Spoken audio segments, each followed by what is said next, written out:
Scentland, the land of scent. Hello and welcome. It's Chris back with yet another fragrance review. And today we're going to get classy. We're going to travel back to the year of 1978.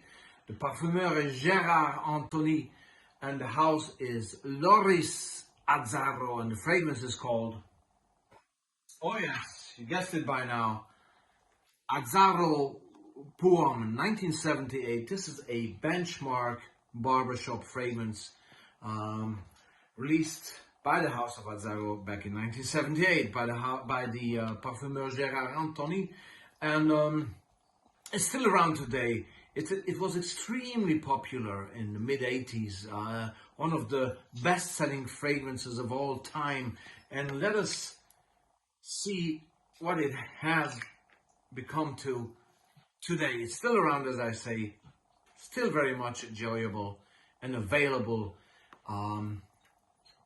And again, enjoyable to the utmost. If you are into your good old vintage fragrances, just like Scentland, right?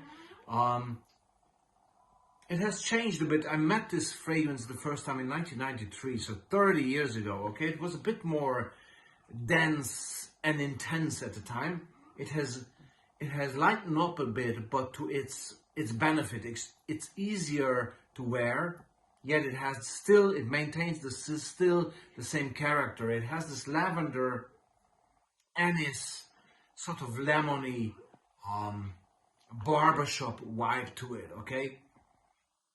And at the time they even had whiskey down the notes, okay? They refer to it as a fragrance that is sort of whiskey-ish. It has a whiskey note or a whiskey tone or whiskey blend to it, and there is definitely a resemblance to a nice Scotch whiskey in this one, but definitely the anise and the lavender take over, and the caraway also, with the patchouli, with a typical 70s patchouli, but done blended in a nice way.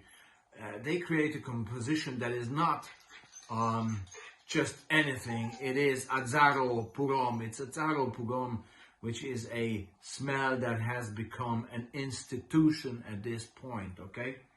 And I enjoy it in the colder days because it's so relaxing, so calming, so grounding. This is one of those grounding fragrances that I love.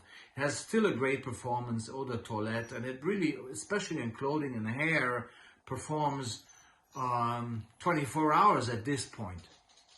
On skin, it stays with you for about 5-6 hours and has different stages as it develops. All of the stages of the development are very pleasing and very satisfying. That you will always smell sophisticated and nice, clean, again, barbershop. This is probably one of the benchmark barbershop fragrances, being very much copied afterwards. The best copy probably is Rive Gauche by Yves Saint Laurent, which is probably even better than this one, more modern, definitely. But guess what? This is still around. Rive Gauche is gone. So I adore Azzaro Pour Homme a lot for what it is. A truly genuine, clear-cut, clean barbershop, lavender, aniseed fragrance that is just utterly enjoyable. It has this hint of a good blended Scotch whiskey, which I'm enjoying tonight. Cheers! And actually, if you smell this from the glass, White and McKay, if you smell this from the glass, it does remind you actually of Azzaro Pour Homme. So what a coincidence, right?